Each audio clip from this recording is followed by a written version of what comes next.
Et puis on va partir au musée du Petit Palais à Paris, le musée Petit Palais donc, qui nous propose une exposition consacrée aux peintres hollandais, des peintres qui ont voyagé dans la capitale française. Vous savez que c'est un peu la touche du Petit Palais, découvrir des artistes méconnus. Ici, ce sont 9 peintres hollandais qui sont présentés dans cette exposition. Alors il y en a qui sont très connus.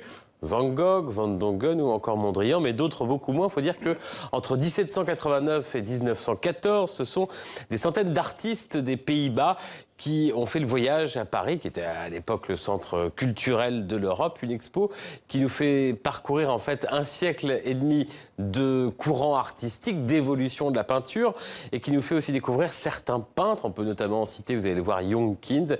Enfin, on découvre Paris au 19e siècle. Allez, venez, on part en visite.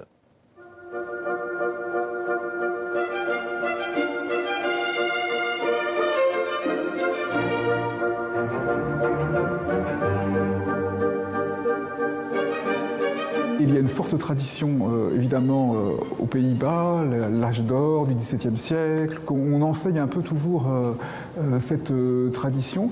Et venir à Paris, c'est déjà s'extraire de tout cela, pouvoir inventer, innover, s'immerger dans une ville où déjà on peut apprendre plein de choses. Il y a l'école des beaux-arts, mais beaucoup d'ateliers privés, y compris des ateliers ouverts aux femmes. Et puis il y a un marché de l'art tout à fait dynamique. Donc c'est vraiment l'endroit où on peut innover, être en confrontation avec d'autres artistes, d'autres courants, mais véritablement trouver sa propre voie.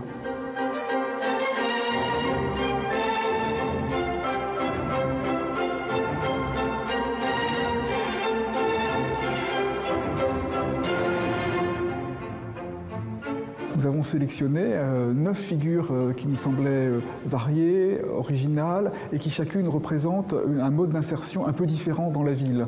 De l'artiste un peu fonctionnaire comme Van Spendonck, qui travaille pour le Muséum d'histoire naturelle, pour lequel il peint et dessine des fleurs, c'est très hollandais pour démarrer l'exposition, aux artistes de cour comme Ary Scheffer, qui a vraiment travaillé pour Louis-Philippe, des peintres un peu bohèmes, ou nettement bohèmes, comme Young Kind, peintre un peu désargenté, alcoolique.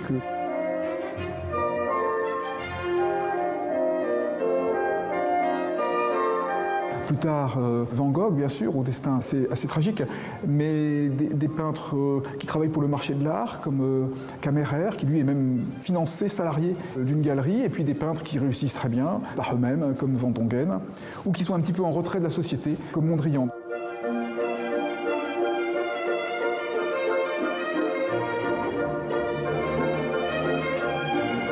Ce qui est évidemment séduisant dans cette peinture hollandaise, dont la tradition de la vue urbaine est importante, c'est qu'ils apportent leur regard, leur point de vue sur la ville, aussi bien la ville ancienne que la ville moderne, notamment concernant Van Gogh ou Van Dongen, beaucoup moins Mondrian par la force des choses, puisqu'il y décante justement le paysage parisien jusqu'à arriver à une forme d'abstraction très particulière.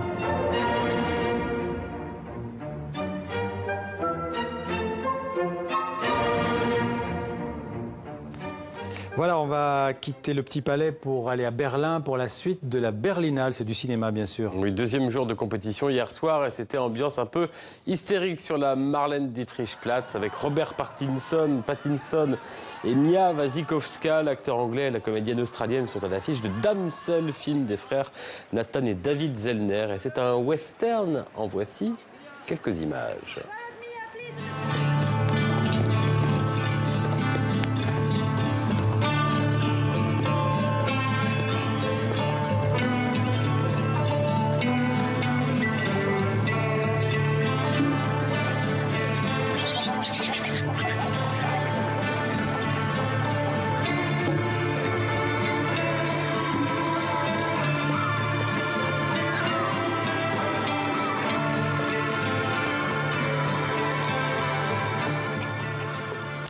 Voilà, Damsel, ouais, c'est ça.